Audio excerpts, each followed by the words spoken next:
Panorama group, जो सोचता है वो करता है। आपके अपने सपनों का आशियाना।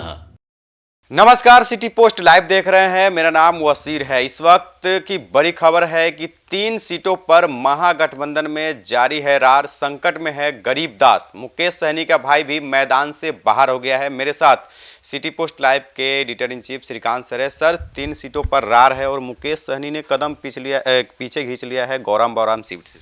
हाँ बिल्कुल, लड़ाई काफ़ी दिलचस्प हो गई है। बिहार चुनाव 2025 को लेकर गौड़ा बौराम सीट पर महागठबंधन में अंतिम समय तक उलझन बनी रही। सीट बंटवारे पर सहमति नहीं बन पाई और गौड़ा बौराम के अलावा 3 और भी सीटें हैं जहां पर स्थिति साफ नहीं है, जहां दावेदारी को लेकर खींचतान अभी भी जारी है और महागठबंधन के सहयोगी दलों के बीच सीटों के बंटवारे को लेकर मतभेद खुलकर सामने आ रहे हैं। तो इसका खामियाजा महागठबंधन को भुगतना पड़ सकता है। इन 3 सीटों पर महागठबंधन का खेल बिगड़ सकता है। सर, गौरा बौराम सीट पर महागठबंधन में उलझन है, लेकिन मुकेश सहनी ने मैदान क्यों छोड़ दिया सर? क्यों? सबसे बड़ा सवाल है, देखिए है क्या कि पहले चरण के मतदान में महज अब कुछ ही घंटे बचे हैं और महागठबंधन में कुछ सीटों पर दोस्ताना संघर्ष को लेकर स्पष्टता दिखाई नहीं दे रही है। जिन सीटों पर सबसे ज़्यादा जीत है, रार है, उनमें गौड़ा बौराम है, बेलदौर है और बछवाड़ा सीट है, जहां से कांग्रेस ने युवा कांग्रेस के अध्यक्ष शिव प्रकाश गरीबदास को उम्मीदवार बनाया है। गौड़ा बौराम सीट की बात करें तो यह सीट महागठबंधन के नए सहयोगी विकासशील इंसान पार्टी यानी वीआईपी पार्टी के खाते में गई है। हालांकि इस सीट पर आरजेडी ने भी मोहम्मद अफजल अली खान को सिंबल दे दिया। वीआईपी ने यहां से संतोष सहनी को उम्मीदवार बनाया था, जो मुकेश सहनी के भाई हैं।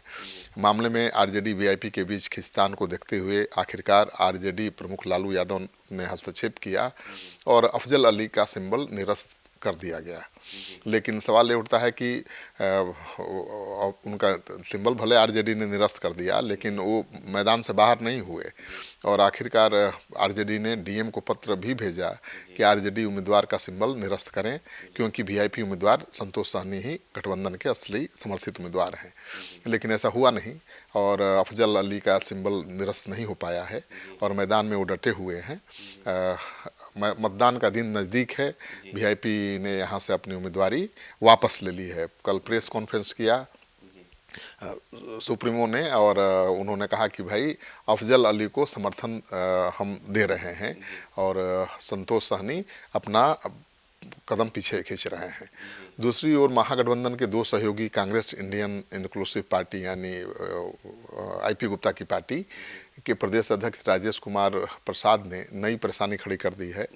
राजेश कुमार ने पार्टी नेताओं को संबोधित करते हुए कहा है, एक पत्र जारी किया है कि बछवाड़ा विधानसभा सीट जहां से कांग्रेस के गरीबदास चुनाव मैदान में हैं और सीपीआई उम्मीदवार अवधेश राय हैं, उन्होंने पत्र में कहा है कि पार्टी का निर्णय हुआ है कि कांग्रेस उम्मीदवार की बजाय सीपीआई उम्मीदवार को समर्थन देकर जिताना है। मतलब वहाँ आईपी गुप्ता की पार्टी ने कांग्रेस की जगह किसका समर्थन कर दिया? सीपीआई का।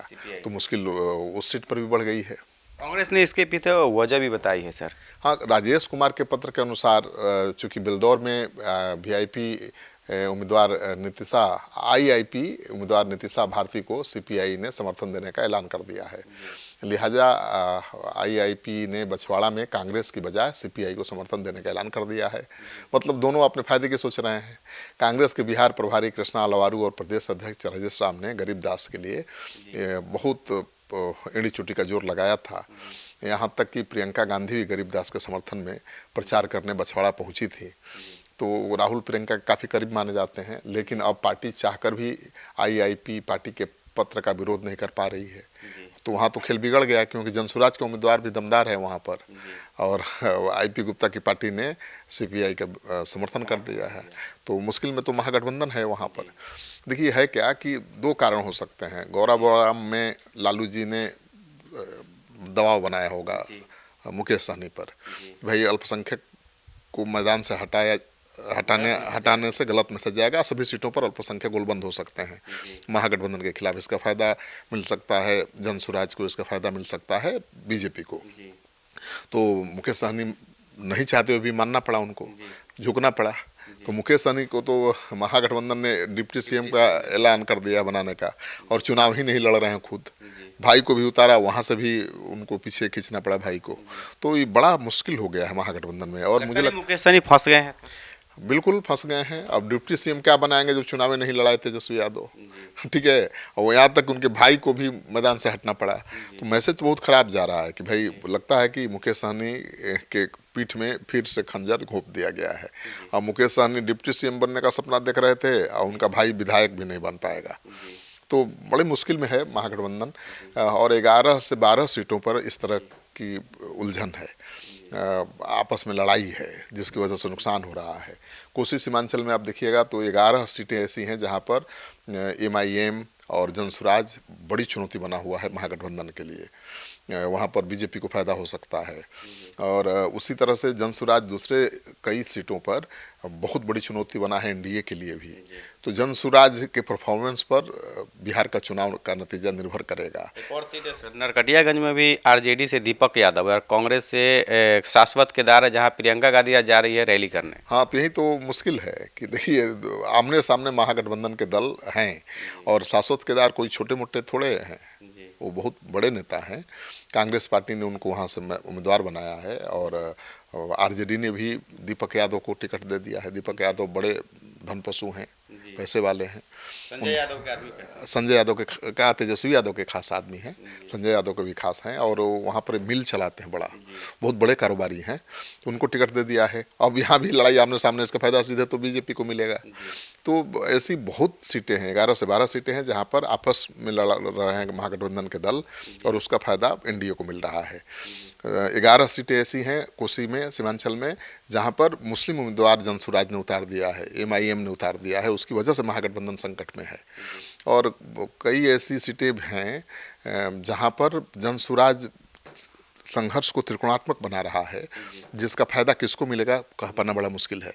तो इस बार जो दावे किए जा रहे हैं सर्वे में कि ये होगा ये होगा, मुझे लगता है कि किसी भी सर्वे का दावा सही साबित नहीं होगा, सब गलत साबित। कोई प्रेडिक्ट नहीं कर सकता है कि क्या होगा, क्योंकि गजब का चुनाव हो गया है। जनसुराज MIM की वजह से चुनाव एकदम बिल्कुल बदल गया है।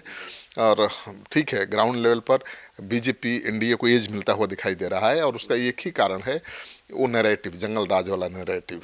दूसरा बड़ा कारण है 5 किलो का अनाज जो मोदी सरकार दे रही है, 10,000 रुपया। और नीतीश कुमार का मास्टर स्ट्रोक है 10,000 रुपया, पेंशन में बढ़ोतरी, 125 मेगावाट यूनिट बिजली फ्री। तो नीतीश ने धनाधन 18-20 बड़ी बड़ी घोषणाएं की हैं, उसका असर ग्राउंड पर दिख रहा है। ऐसे में महागठबंधन आपस में ही लड़ रहा है, तो कैसे NDA को चुनौती देगा, कैसे उसका मुकाबला कर पाएगा, ये सवाल है।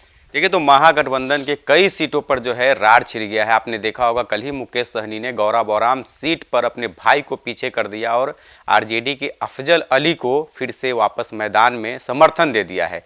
तो देखना होगा क्या कुछ होता है महागठबंधन में, क्योंकि कई सीटों पर आपस में ही रार है। फिलहाल इस खबर में इतना ही। बन रहे हमारे साथ, धन्यवाद।